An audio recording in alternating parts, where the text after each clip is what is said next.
Welcome back to Wednesday morning. I showed you this in the previous video and I said, do you know what machine it's to fit? If you said Bobcat, you were correct. This is a Slew motor, which is hopefully going to cue this machine swinging away downhill on its own. That's the cookie there. This is the quick hitch valve, so we'll just hopefully take that off and move it out the way. I'll probably 6 and 2/3. I might take this plate out. Probably will actually. It's only 1, 2, 3, 4 bolts. That'll slide out the way, just give me a bit more space. 3, 4, 5 pipes, and I think it's only 4 bolts in and out. Job will be done super quick, super quick. Had a good start with setting off this morning, so let's see what damage we can do today. Oh. Floor plates out. Just going to let all the pressure out of these joysticks, and then we'll start ripping. Some of these, I can get this fitting off. Look. Pretty sure there's enough length in these pipes to just dangle it right out my way. It's the rest of the pipes around it that's a bit of a nuisance. Oh, we've got that's a tank pipe, that one. I can just clamp that, hopefully. There we go. Putting stuff down here. It was already half stripped out anyway for me, so that was good. What am I going to do with that? Work around it or work around it? I will work around it. I'll unplug it.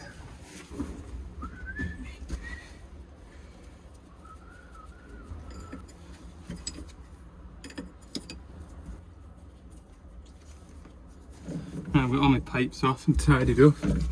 That torch in the way, not really.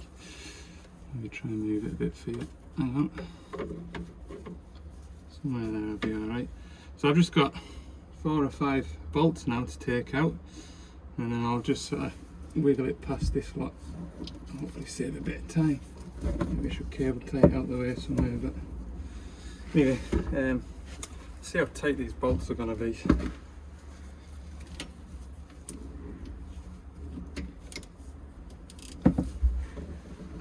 Oh yeah, tighter than expected. Well, that is FT.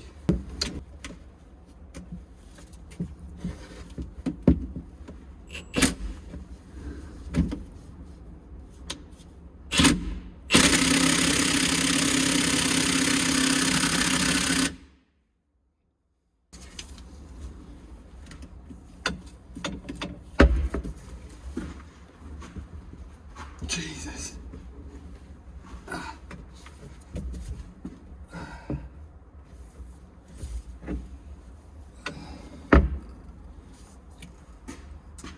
You're a block of wood in there.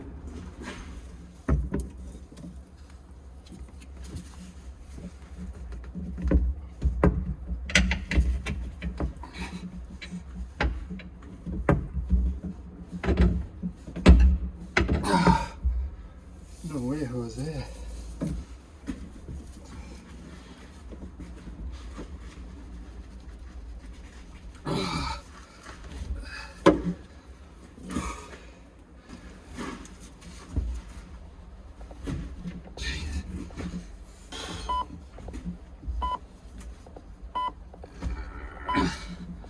I can't get that one.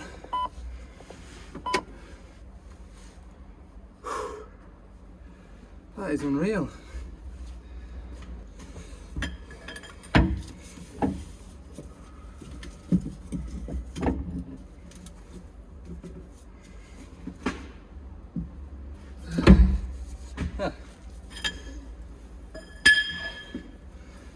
Bit of scaffold tube helped. Scaffold tube.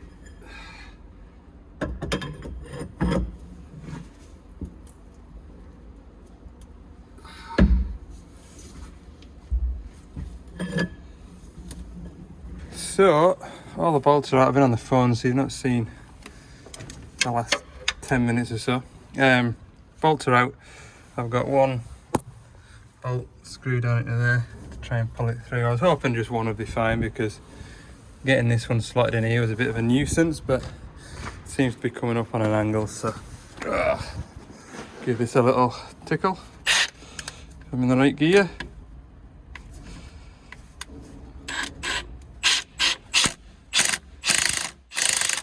There we go. It's coming. Can't get my gun on this one, I don't think. That's enough. Can I have my gun back? Right. Just a case of wibble wobbling it out past that hitch valve and wibble wobbling the new one in. Ta-da! Oh, precision. Tell you what, I'm some operator, like some operator. Well, there must be dowels in it. Look. I wonder if they come with the machine. I wonder if they come with the motor. Is what I meant. Or whether they stayed on the machine. I hope they come with the motor, I think, because I can batter them out. Right then. Try and get this wobbled out. Ta-da! It's a good job, innit? I'll just batter these out, I think, and I think I'm gonna, hammer them flush and then get the motor in and then braid them in. Rather than trying to... Is there one in the body of the machine? No. There isn't. Just wondered what that hole was for there, but it's not all the way through and I can't... Besides that come out of down here. There's no there. No there. Right, I'll get a rag, clean all this up. Look, there's no grease bath or anything, it's just that, look. Yeah, I'll clean all that up, swap fittings, hammer these pegs out and insert into there. So, got the dowels in. I've just hammered them through so that they're somewhere near. They've got a good leading edge on these, to be fair, so I've not whizzed them up. I remember when I did a Slew motor on a high track, some of you said to put a bit more, grind a bit of a leading edge on to kind of encourage it to find its place. But they're actually pretty good. So the plan is to sit it into position, get all my bolts in on the threads, but not battered down, and then braid them in, and then tighten these up. That's what I'm going to try and do anyway. The only other thing is if that gear is not quite in the right position, everything's going to be slightly askew, but I'll probably be able to one way or another move this boom left or right if I need to with a pry bar. Yep.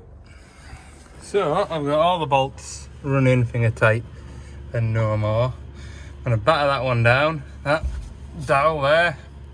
Keep repeating myself, don't I? But I'm just showing you in different positions, and then that one down there, which will be trickier to get, but I'm just hoping that I'll just go get that one in first.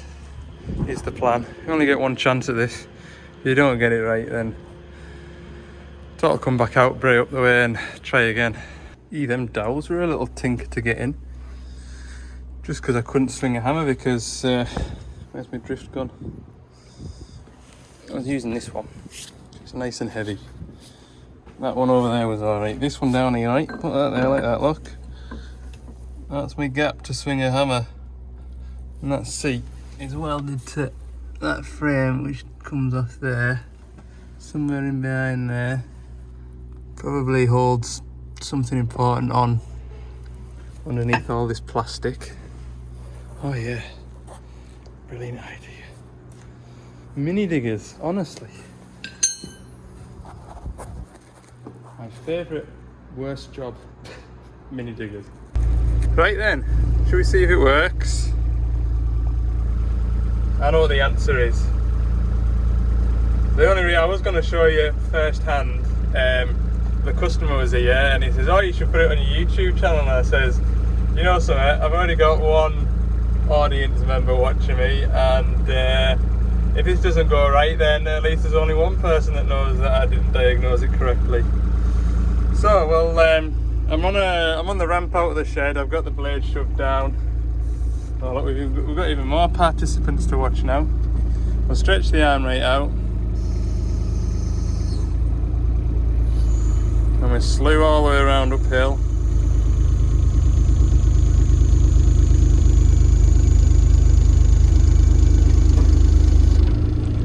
And it holds. So if you didn't know beforehand, if you missed the video, I called into this machine as a just passing, just to see what it was, because it sent me a video of it. Initially I thought it was one of these cross-port relief valves on the motor itself, but it wasn't actually running on. It was still stopping where you wanted it to, but it wasn't holding itself on a hill like this. See, that's me level there. And it was just, you'd swing uphill and then it'd be coming back down the hill on its own like that. So, we're all good there. Right, I must remember to plug that quick hitch back in, because I've just remembered I haven't. Good job. The rain's coming down, so I'm really pleased that I'm inside this shed.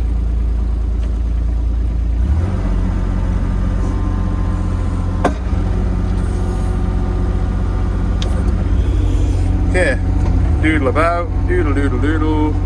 It's a lot quicker at slewing as well, I've noticed. So I need to just put all the covers back on this now and take that off.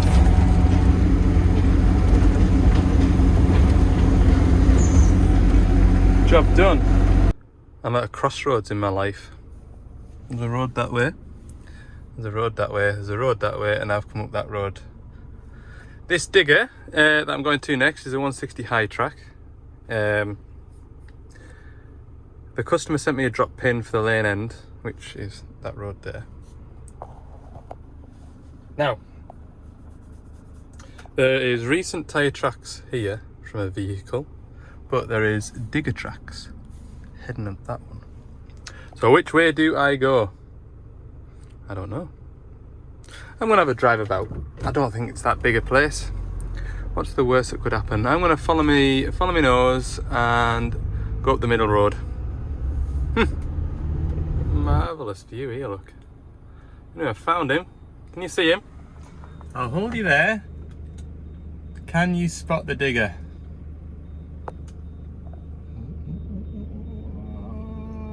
He's dangling off the side of the road. Gone the wrong way. Turn around. Probably not in there. Silly me. Okay, it's pretty windy out here, so I'll tell you what's wrong with the machine while he parks up. He's complaining about a squealing noise when he's slewing, and also a bit of a controllability issue, which he feels is more on the bucket circuit, in and out, or open and close. So I'm going to have a look at it, but I don't know if the two are linked. And I just wonder whether it could be something to do with those negacon valves that we've seen on those 210s. So I'm going to have a look, because I think, if I remember rightly, when those negacon valves are bad, there's a lot of whooshing noises coming from the valve chest slew motor area. But he says he hasn't done it. Well, he hadn't done it yesterday, I think. Anyway, we'll have a look. I'm in the area, so I said I'm 15 miles away. When I finish this slew motor, I'll call in and have a look. Here I am. There's definitely an issue on the bucket circuit. I've been spinning around and round. I've not heard anything unusual on the slew side of things, but I'll show you the bucket problem. First of all, it's quite slow. And if I bring it back in, yeah, how much it wobbles. I think there's something wrong in that bucket ram. Doesn't do it that way, it doesn't bounce that way. That's the whole machine wobbling. But bringing it around this way, whole thing's like cushiony. Weird. See that?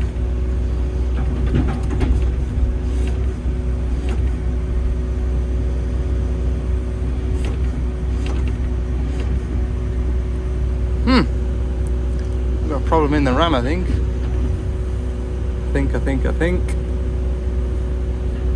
I do it like that. Can't shake the arm in and out.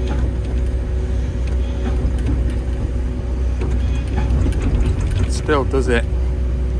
So that should be the spool closed, so the oil shouldn't be able to go anywhere. But the oil's still making its way up and down inside the ram.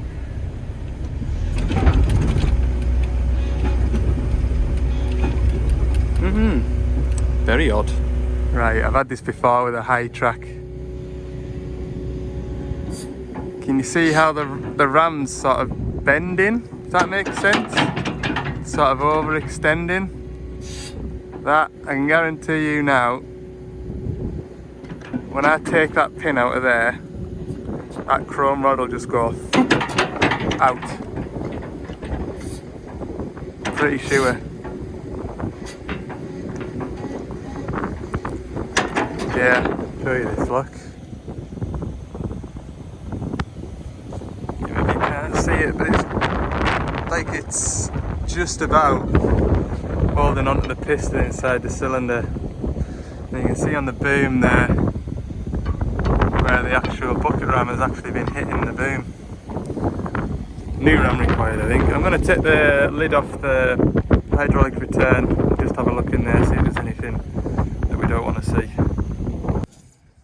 A little bit of metal there. There is. Just on the top of here around this rim. A couple more fragments. So I think the course of action is new return filter, new ram. Gosh. We'll have it sorted. Oh, while I'm here, having a look at that problem. I've got this charged air cooler pipe to put on it as well. This is part of a recall type of a thing. They've changed the material that they use to make the pipe with, and if we come across one with the right serial number, like this machine does a lot of work over in East Yorkshire, Yorkshire, that kind of direction. So it's not often on my radar, so while I'm here I've got this to do, and also what else did I need to do with it? Gauge panel update. Gauge panel updates to do as well. There we go. Nice and new 2 Jubilee clips. Lovely little job. You know you're doing steep work when you need a 3-point harness to keep you in the seat. Of course, my laptop's been sat idle for 2.5 weeks. And the battery is stone dead. God, this is going to be the longest part of the job, this, look. Wait for it to kindle up. I'll do the gauge panel update while I'm waiting for that. Gauge panel update, which, oh, it's not one of them, it's a different one, hang on. So, that machine is all up to date. Thankfully. Why is that like that? I had that set to satellite. Is it not satellite because I've got no signal? Yeah, look, I'm on Manx Telecom. What a disgusting screen that is. Need to peel that protector off and start again, I think. Yeah, I was saying to you in the last video about parts supply, there's it's not good news at the minute. We're just hoping there's a ram for that machine at the back of a shed somewhere that's been forgotten about, unfortunately. Worst case scenario is we're going to have to rub one off a machine that isn't spoken for, like a new machine, and come up and fit it, but that means doing the job twice, which we don't really want to be doing. So yeah, we'll see. We shall see. Okay, it's 3 o'clock. I'm probably an hour and 20 minutes back through at Carlisle, but I'm gonna get back through at Carlisle because I want to give my van a wash off. I never got it done yesterday because of all the organising I've been doing. I've got some phone calls to make on the way back through to Carlisle. Get organised for tomorrow. Aye, an hour and 20 minutes turned into an hour and 45. Great job. Yes, lots of phone calls have been made. I have got my parts for tomorrow, so I'm away down to double check that I've got all the right stuff in here that I need. Bolts. I'm away down to Manchester tomorrow to do an 85 fan hub. Needs a gauge panel update and a starter motor. So that's tomorrow. Now I phoned the customer and I'm allowed the machine for a total of 2 hours tomorrow between 10 and 12 o'clock. But unfortunately, I've got a breakdown to attend, which is sort of on the way, but not, if you know what I mean. The machine won't start and it's blocking the site, and they're wanting to put concrete in tomorrow. So I'm gonna nip to that once I've been home and have my tea, because yeah, I'd sooner do it this evening, and then I don't feel rushed. If it isn't the start controller, I won't feel rushed to try and get that fixed and then go all the way back to the motorway, then get down the motorway for 10 o'clock. You know what I mean? I have my better half's blessing, so I'll go home and have my tea, put the kiddie winkles to bed, do a couple of bedtime stories anyway, and pop back out. Don't mind. Before you get in the comments, get a life, Al. I really don't mind. It's dry, it's sunny, it'll be nice and quiet, I'll be all on my own. I'm happy in my own company. They're probably sick of me for the last fortnight, pointing out diggers in Italy. There's a digger! Right, I'm going to give my van a rinse off because the wash is empty and I want to. Right. Oh yeah, I also need diesel, so I'll get that on the way out of Carlisle tonight.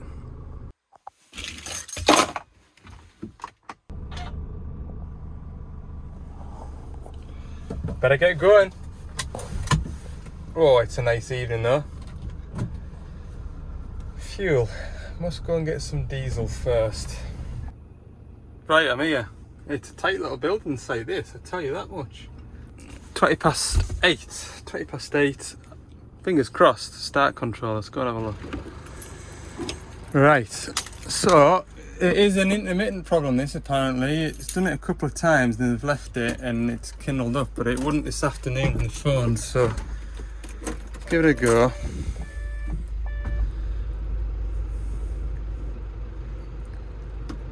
I bet you it'll start. So when I was talking to the driver on the phone, I made sure that we had this lightning bolt here. If that lightning bolt isn't there, that means the 3 controllers, so the screen, the EPOS and the ECU, aren't talking to each other. So if we haven't got that lightning bolt, the machine won't try and start, or it'll turn over and won't fire. But it's dead. That's me turning the key to start. So I think without messing about, I got him to check battery voltage as well by doing that, going to the machine, going to the menu. You can't see it very well, can you? There we go. Machine state, monitoring. You can look at the battery voltage here, turn the key to start, nothing. So that tells me that it's not even sending a start signal to the starter motor. So if the starter motor was trying to turn the engine over, or the starter motor was seized and it wasn't enough, you know, to turn the starter motor, you'd expect the battery voltage to drop. I would have thought. Anyway, we'll pull this seat forward, we'll take this cover off. I think all I'm going to do is plug the controller in. If it starts, then I'll fit the controller, because it's just like that wiper controller that I did before I went on holiday. Just a little box held on with 2 screws and it plugs in. Okay, so that is the start controller. I've just got the new one out of the box and plugged it in. Rather than, like I say, at this time of night, you've got two starter relays down here. You've got the first starter relay, which then goes into there, and then that gives the second starter relay an earth, which then gives power to the exciter wire, which then allows the starter motor to turn over. So if you were ever in a pickle and you didn't have one of them, you can always give the starter relay a permanent earth, starter relay 2 I think it is, a permanent earth, and the machine will start. The only problem with that is I think it'll start with the pilot lever up, and it'll also try and engage the starter motor once the engine's already running. Pretty sure, can't remember, but yeah, got that box plugged in. We'll give it a go. I hope this is it, like, because I don't want to be ratcheting around in wiring at this time of day. Got that ramp giving me a fright then. I thought, what's happening here? Is my van rolling away down the hill? Right, there we go. So we'll just take 2 screws out and install the new start controller. Yes. Okay, that is. Oh yeah, Tinker nearly tripped over. With all these lights and I still trip over the step. And that's that up and running. I've parked the machine the other way around, so whoever turns up to site in the morning knows that I've been. Turning it around proves that I've started and ran it and it moves. Also this video does, I suppose. Yeah, I'll say it before and I'll say it again. I don't mind coming out on an evening to a job if it means that it's one less thing to try and squeeze in tomorrow. And also, I've learned over the years, only go out to jobs that are within an hour of your house, and only go out to jobs that you know you're gonna either fix it, or if you don't fix it, the machine is still able to work afterwards. Because I've made those 2 mistakes once before. One time I went way up on the East Coast and it was a very late finish. And another time I went to a machine that I thought I knew the answer to. It was within an hour of home. I went to it and at midnight I was still rewiring a plug to an ECU. Yes, I went and thought I knew the problem, fit the part. No, it wasn't that. So then I had to start scurrying around with wiring. Found a wire that was nearly broken, repaired it. In doing so, repairing it, ended up pulling the 3 or 4 wires next to it, and the machine wouldn't start or run. So I was absolutely pooing my pants. So yeah, never go out to a job that you don't know the answer to. Right, I'm packing up. I'll see you in the morning. One more thing while I look in the van and I see these lights under here. Somebody asked in the comments where I got them from. That is Amazon. Of course it is. Of course it's Amazon. There were only, I think there were about 5 there. And the LED lights to go around the back of your telly, and they've got a USB plug. So if you're fitting them to a vehicle, you just need to remember to either plug them into a USB plug that's already in the vehicle, or you can get like a socket which you put spade connectors onto the back of, and you can plug your USB into it. Morning from Manchester area. I'm in a nice area of Manchester, I can tell you that much. I've seen some cars knocking about, I have. Yes, there is my 8.5 ton digger that I'm here to work on. Site manager said he's gonna load one more trailer away, and then it's all mine. Okay, so this machine's done just over 900 hours, which makes me worried about what sort of state this water pump's going to be in. So I'll just take the tension off the belt, check the water pump first, and then I'll crack on with the starter motor. Notice I've got the blade like this. I quite enjoyed doing it like that last time, so yeah, we'll do it this way again. So the water pump's alright, which is good. We'll get the start motor out. Oh, we'll do this first, get the worst job done and out the way. Grab a 10mm spanner, go and disconnect the battery over here. Ta-da! That went really well. Did that. That's the quickest one I've got off yet. And I really do think it helps laying on the blade when you're underneath it. It saves you laying on all the muck. And it's not too inconvenient. What was I going to tell you? That machine's been running all morning. I can tell you that for free. I'm leaning right over the turbo. So yeah, these start motors are definitely easier to change once they're packed in and the engine's cold. Anyway, I'll get this new one on, and then it's just the flange and gauge panel update to do. PB, 40 minutes in and out, 40 minutes-ish. That was pretty good. Belly plate's back on. Now for the easy work. Fan hub. For that I need 13 and a 12. I've already got my 17 out. There's the 12, where's the 13 gone? This is what I mean about these socket rails. They either jingle jangle off or they're in a boiler seat pocket. Just thinking the last time I had a 13 quarter drive socket out, it would have been at that 27. Oh, last night when I was at that 140. Is it in my jacket pocket?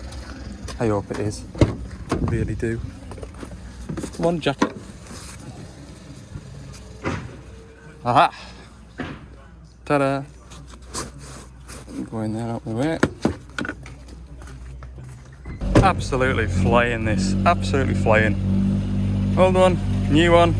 Anyone new to the channel that hasn't seen me do this umpteen times, we're changing this long one, this short one, because that's too long and it's a lot heavier, and it's causing the water pump bearings to well, flight a bit.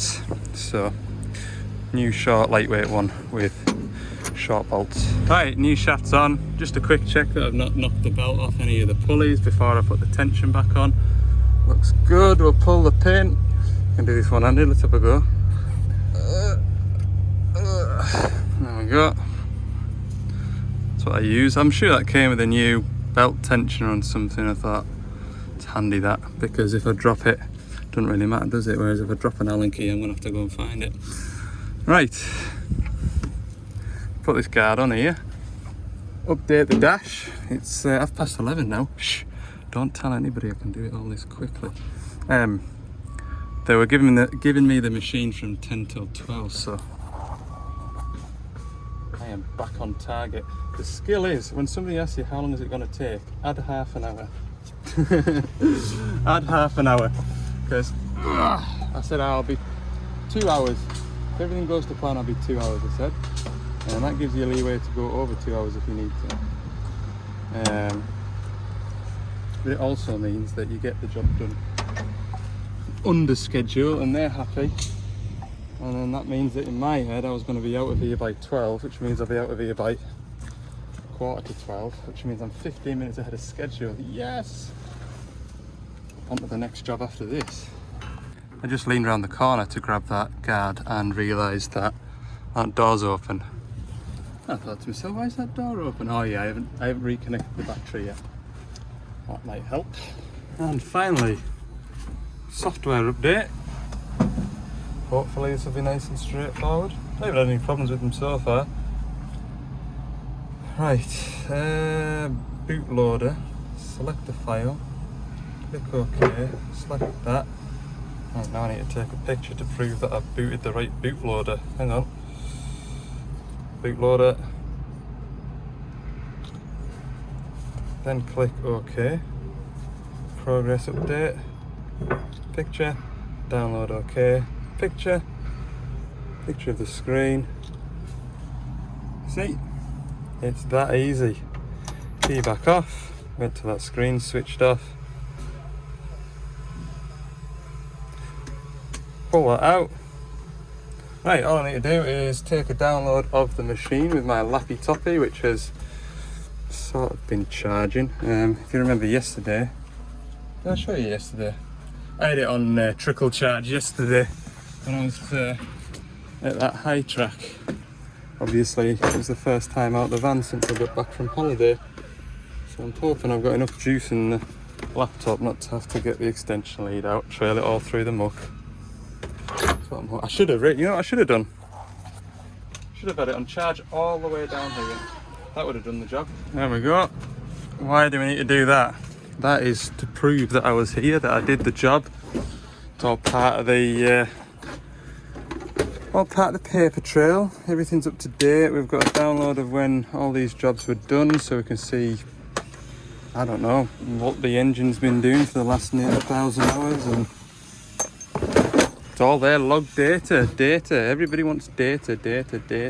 Lad on the digger there says, "Oh, where to next, bud?" And I said, "I'm going to a golf course." He says, "All right, whereabouts?" And I said, "Oh, my boss told me it was Manchester way."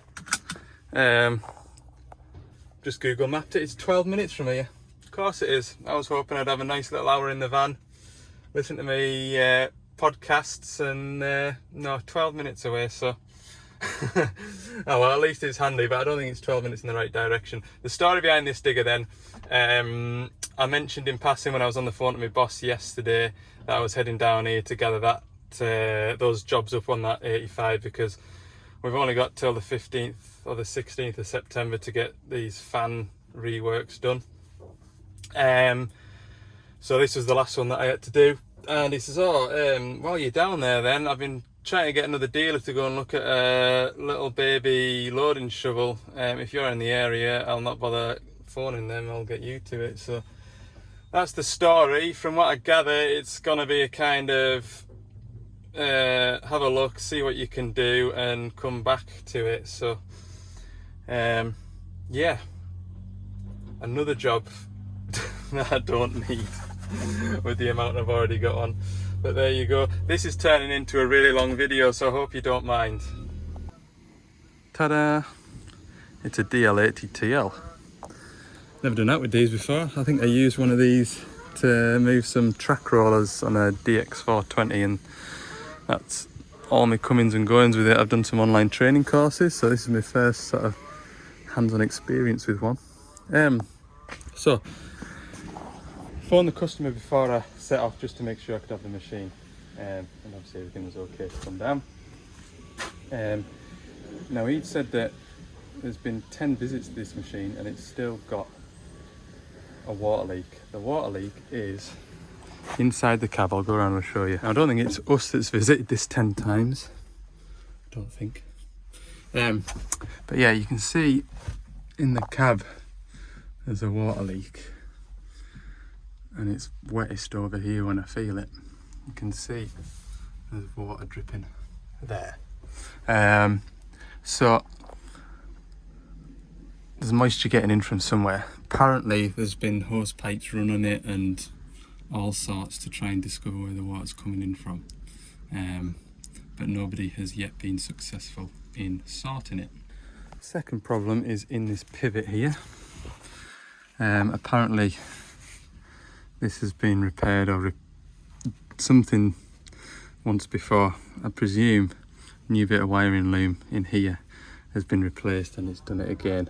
When this wiring loom was replaced, apparently extra stops were added to stop it turning as tight and nipping this, but I haven't turned it full lock yet to see how tight it does get in here. But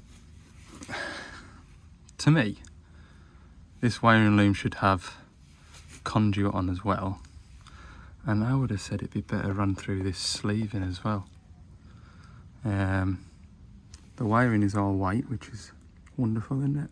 So up on here, glass is bonded here, which is below the roof lining level, so it can't be the glass leaking. We've got work lights here and the green beacon, orange beacon. Green beacon grommet, orange beacon grommet, sorry, has got holes in there, but it's not really damp over that side. And if you notice, the wiring from the green beacon drops down and then goes up So any water is shed at that point. It's not going to travel back uphill. Whereas on this side, the green beacon conduit is open, and somebody has put a load of silicone around here, but wants to stop the water getting in here and running down and in. I wonder. So the idea is to try and stop the water leak, and then I'll probably come back with a new roof and a new wiring loom for the front. That's my thoughts. He says call in, assess what all it needs, whatever it needs to put it right, put it right. That's the job description. I was thinking I could do a set of step ladders. Save me kneeling on the bonnet. Found some. Good job. Right, get some wiring equipment out. Just that knowing that it's been an ongoing issue and multiple people have been at it, you think it can't be that simple, can it? But I think it can be. I do. Can't be that simple.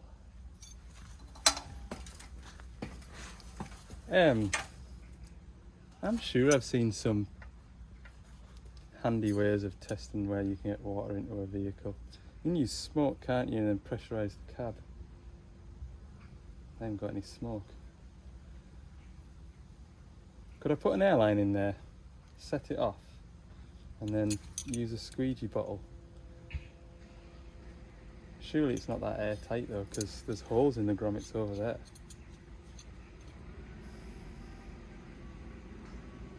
Don't know.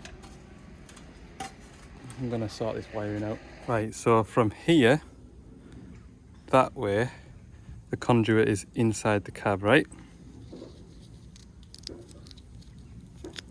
Absolutely wringing wet. It's that. I'm 100% sure that conduit has just been channeling water into the cab. Has to be. There's no other way around it. Has to be that. So I am gonna lengthen that so the wiring sits down like that. Yes, it looks untidy, but it'll prove a point. Fill that hole up where the conduit has been with more silicone. That's got to be it. Bloody geese. Right, I'm up here, I'm all prepared and ready. Made up a short bit of wiring to attach to there, and I've got the best sort of stuff, the clartiest, tackiest stuff to fill gaps with. Tell you what, there's gonna be black window bond everywhere by the time I'm finished. On me, on the machine, in places on the machine where it shouldn't be. But it's gonna be watertight, isn't it? Yes it is, Al. Right, let's get this beacon fettled. Okay, got to clean up. Got all the silicone off everything that shouldn't have silicone on. You can see I've gummed it all up in there, right round the grommet. Whoa, sun's in the way, look. Run it down here, put a cable tie in there to hold it. Down, underneath the work light and back up and into the cab. So the water shouldn't be able to track down and back up. I've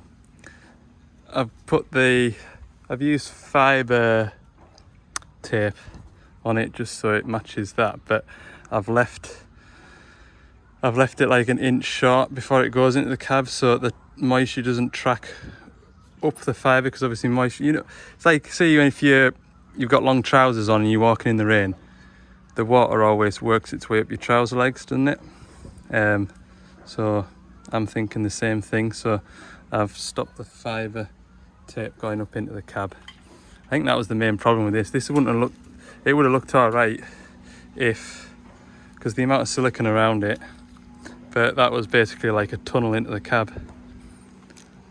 So if if they'd have stopped about an inch before they went into the cab, probably wouldn't have been an issue, I don't think. Anyway, I'm going to go over the other side now, fill the holes up on there. Yeah, I think that's it, like I do. There we go. I think that's it, you know. Right, I've said that. We'll find out in a week or two.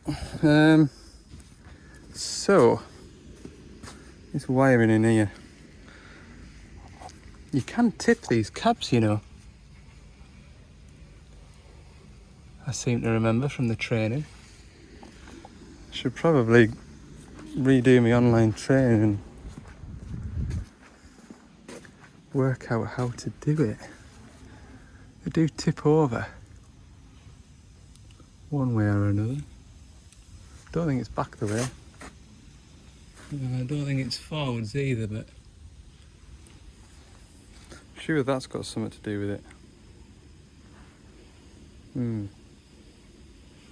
I'm sure. Right, they've had a wood chipper chipping away here, so it's been a bit noisy. It's started to rain now as well, of course. I'll just stand inside. Right, the wiring for that goes to 3 plugs just underneath where the boom mounts, but underneath. There's loads of length there. It only really needs to go as far as there. So much length in it up there, it was all wrapped up. The wiring that way goes to multiple plugs on solenoids and things. It then comes out there, that conduit there, runs up over the wheel, round into that massive loom there, then goes up into the cab. So there's no plugs, so in an ideal world we'd have had a multi-plug at this end, unplug it, pull this out, fire a new bit in, it's alright. But replacing this whole loom, for the want of, when we look at it, 1 broken wire and 1, 2, 3, 4, 5 damaged wires, just seems very excessive and not proper easy to do on site. So I am going to repair it. I'm going to feed this bit of loom out and down so it's on the floor here, and I'll work on it there. And then this rubber here, so that was another thing as well, it was cable tied here like that. Why can't we have it mounted running along the top up there like that? It's never going to get caught then, is it? And also, is it possible, yes it is, Al, to remove this rubber gaiter here, because it's literally just slurry pipe that's wrapped around it. There's only 2 cable ties left holding it, so it'll just slide off, which I can do from underneath. We'll cable tie this wire in and this wire in to the hydraulic pipe in here, and then we'll wrap it back up with that. That sounds like a good idea to me, doesn't it? God, boom and rain. Beautiful blue skies when I left Carlisle, and I got down to Preston and it started raining.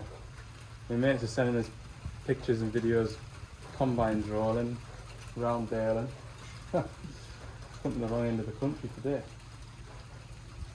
So that is the plan of attack. Shouldn't take too long. Half hour, 40 minutes, let's do it. Okay, so I've made my repairs. I've just wrapped some normal insulation tape around it so it keeps it all together. I'm going to use the fibre tape to wrap it up. I'm using this as my kneeling board. It's lovely. See what I mean? It's just like, it ain't even slurry pipe, is it? It's irrigation pipe or something. Lay flat, that's the word of it. And that covers up these 2 pipes here, which are, one's a return pipe. That's a solid pipe, but I'll cable tie it along the top of this return pipe here with that one. And then it's on top then. So if I cable tie it nice on there, and then endeavour to get that loop back around it. To be fair, this is just like this one here, to be fair, it's kind of slid back the way, but I'll make sure it doesn't, don't you worry. But yeah, I think I'm doing the right thing. Let me know in the comments. It was 3 wires. I miscounted when I counted 5. There was 2 that I thought I'd rubbed through, but it was just black smudges of grease. So there's 3 wires to repair. Makes sense, doesn't it? Hellfire, big cab off job, I think, to get the rest of this wiring loom out. By the way, quick one. That, amazing. Absolutely amazing. If you don't know what this is, I got it sent by one of my viewers, and I really do apologise. I've forgotten your name. But you put that inside the... Now, I met him at Scott Plant, I'm pretty sure. He does a lot of wiring harnesses for rally cars. Anyway, put that in there like that. And then run your Stanley blade down that V. Run the Stanley blade down the V, and you don't catch any of the wiring with your Stanley blade when you're cutting all the tape off. That is a great job. There we go, I'm pretty pleased with that. The joint is here, so what I'm going to do is make sure that joint isn't going to be there. Like I say, we've got hundreds of wire here. So I'm going to loop it back the way a bit, if possible. So it's not going to be, the joints there isn't going to be flexing. It's going to be pretty good. I'm doing a good job, Al. Good job, Al. So that's the view from underneath. You can see by all the coils of wire that I've got here in here, the wiring's plenty long enough. Under here, I've got that cable tie there that's holding it. Well, I see that, I'll snip that tail off with my flush cuts. Someone will thank me one day for not cutting the hand on the cable tie. As you can see, there's just pipes everywhere up in here. There we go. So now you can see my wiring is running along the top of here. Lovely. I'll just put it a bit there. We'll cut cable tie at this end, cable tie at that end, one in the middle, 3 cable ties, and we'll have a little bit of a fight putting that on because it was a little bit of a tug of war to get it out, but I'm sure I won't regret it. There we go. Look at that. How it should be. One down there, one in there. Yes, I didn't quite get that flush, did I? Look, damn it. Never mind. Right, that needs to go in there. What do you think of that? All the way down there. Whew, that was a tricky bit, that. I've used a hell of a cable ties. On this side. Yes! That's how it should be, boys. That's how it should be. And girls, boys and girls. So yeah, I thought this was going to be a assess and report type of a job, but I think we've done all right there. So I'm going to get a new roof lining for the fella because it's obviously all water damaged, and in the meantime we'll know whether or not we've cured the water leak. Obviously it'll take a bit of sunshine, bit of heat in there and air conditioning running before we get it dried out to know if it's stopped, but I suppose it might stop dribbling in. Anyway, that is a good job, well done. 3 o'clock. Not gonna lie, yeah. I haven't got any lunch with me today. I'm gonna be in the big smokes. There'll be somewhere to eat. So that's the next job. Find a bite of lunch. And get away back up the road. I'll be back before the kids go to bed. So it's a good job. Good job. I feel like I've done a good job today. Yeah. Plenty on this week and next, so stay tuned for more videos. Thanks for watching. Hope you've enjoyed this video. If you have, please let me know by clicking the subscribe button. If you haven't already, go and check out my appearance on the Talking Shop podcast as well. You can go YouTube it or go onto Spotify and search for Talking Shop podcast and listen to my life story. Yeah. People have told me it's pretty good, so that's nice to hear. See you in the next one.